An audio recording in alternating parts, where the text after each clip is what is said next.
দেশ একটা অত্যন্ত সংকটের ভিতর দিয়ে যাচ্ছে। আজকে ওসমান হাদির ঘটনা দিয়ে তা প্রমাণিত হয়। ইনকালাব মঞ্চের নেতা জনাব ওসমান হাদি, তাকে গুলি করা হয়েছে, তার উপরে গুলিবর্ষণ করা হয়েছে। আমরা কিছুদিন আগে দেখেছি চট্টগ্রামে একইভাবে আমাদের আরেক প্রার্থীকে গুলি করা হয়েছিল। প্রিয় ভাই বোনেরা, প্রথমেই আমি এই ঘটনার জন্য তীব্র ঘৃণা এবং প্রতিবাদ জানাচ্ছি।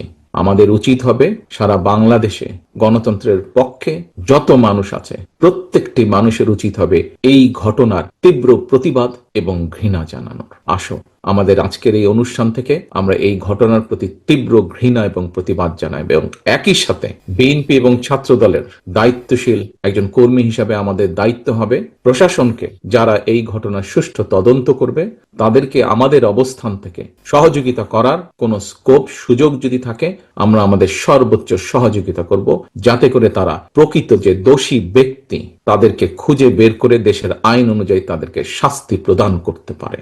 দেশ একটা অত্যন্ত সংকটের ভিতর দিয়ে যাচ্ছে। আমরা দেখেছি গত এক বছরে বিভিন্ন সময় বিভিন্ন ব্যক্তি, বিভিন্ন সংগঠনের সদস্যরা হুমকি দিয়েছে প্রকাশ্যে।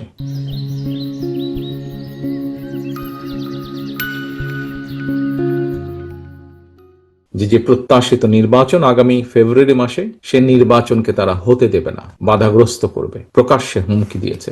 একটি দল গোষ্ঠী বা কিছু ব্যক্তি এই দেশকে, দেশের মানুষের শান্তি স্থিতিশীলতা বিনষ্টের জন্য উঠে পড়ে লেগেছে। এবং এই কারণেই বাংলাদেশ জাতীয়তাবাদী দল এবং একই সাথে যারা বাংলাদেশের অস্তিত্বে, স্বাধীনতা, সার্বভৌমত্বে বিশ্বাস করেন, দল ছোট বড় বিষয় না, যারা বাংলাদেশী জাতীয়তাবাদের অস্তিত্বে, বাংলাদেশের অস্তিত্বে বিশ্বাস করে, সবার আগে বাংলাদেশ, এই নীতিতে যারা বিশ্বাস করে, আমাদের প্রত্যেকটি দল, প্রত্যেকটি নেতা, প্রত্যেকটি কর্মী, প্রত্যেকটি মানুষকে আজ অতীতের যে কোনো সময় থেকে সবচাইতে বেশি ঐক্যবদ্ধ হতে হবে। কারণ যারা এই দেশের স্বাধীনতাকে ধ্বংস করতে চায়, এই দেশের সার্বভৌমত্বকে ধ্বংস করে এই দেশের স্থিতিশীলতাকে ধ্বংস করতে চায়, তারা তাদের ষড়যন্ত্র যে শুরু করে দিয়েছে আজকে ওসমান হাদির ঘটনা দিয়ে তা প্রমাণিত হয়। আমরা বিভ্রান্তি ছড়ানো থেকে প্রত্যেককে বিরত থাকতে হবে। কেউ যাতে কোনো বিভ্রান্তি ছড়ানোর সুযোগ না পায় সেই ব্যাপারে আমাদেরকে সচেতন থাকতে হবে। এবং একই সাথে তদন্তের স্বার্থে যারা তদন্ত করবে,